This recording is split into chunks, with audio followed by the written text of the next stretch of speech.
diferente. Interessante que eu estava, antes de vir para cá, estava pensando que eu poderia estar falando aqui para vocês hoje. E veio um versículo na minha mente, que eu queria que você abrisse aí na sua Bíblia, Tiago, no capítulo 4, versículo 17.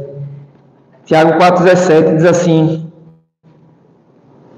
portanto, pensem nisso. Quem sabe o que deve fazer, ou quem sabe que deve fazer o bem e não o faz, comete pecado. Então, quem sabe que deve fazer o bem e não faz, comete pecado. Então, isso é bem interessante, porque essa passagem nos lembra de uma coisa que muitas vezes a gente ignora, que não são apenas as nossas ações pecaminosas que são um problema.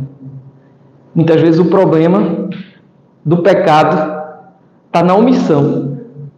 Normalmente a gente associa, e não é errado isso, associar o pecado a uma ação pecaminosa. Mas o que eu acho mais forte desse texto aqui de Tiago 4,17 é que ele revela que não é só a ação pecaminosa que é pecado, mas a omissão, você saber que tem que fazer determinada coisa e você se omite de fazer, o que é que Tiago está dizendo? Que você comete pecado.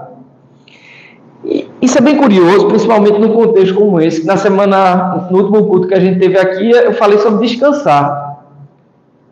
E parece até um paradoxo. Hoje eu estou falando aqui para vocês de algo que é não se omitir, ou seja, agir. Precisamos descansar? Sim. Mas precisamos aprender, sobretudo, a agir na dependência de Deus. Eu acho que esse é o grande desafio de cada um de nós como cristãos. Como é que a gente pode se movimentar? Como é que a gente pode se mover?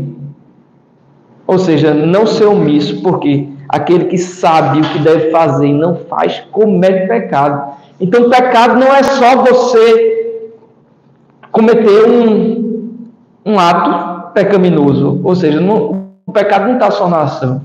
O pecado está também na omissão. E eu acho que essa é a grande revelação que a palavra nos traz no dia de hoje. Então, existe um chamado, queridos, um chamado para cada um de nós. E esse chamado é um chamado não para omissão.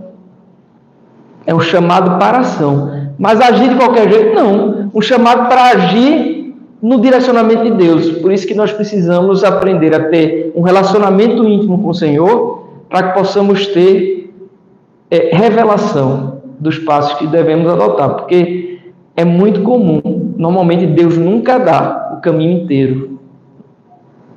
Quando eu acho que a maior parte aqui usa o Waze. Quando você liga o Waze, você põe um endereço, normalmente ele diz, você vai para tal lugar, ele já dá um resumo da rota. Não é isso? Ele diz, você vai pela avenida tal. Ele fala. Mas ele fala no início da rota, ele traça a rota inteira e você tem como ver. Mas com Deus não é assim.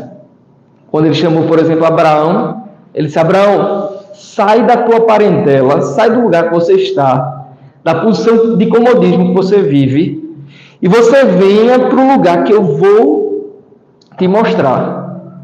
Então veja que salto no escuro que Abraão precisou dar. É necessário fé, pessoal. Não é fácil você deixar a zona de conforto e ir em direção de um local incerto e não sabido. Não tinha isso não de Waze.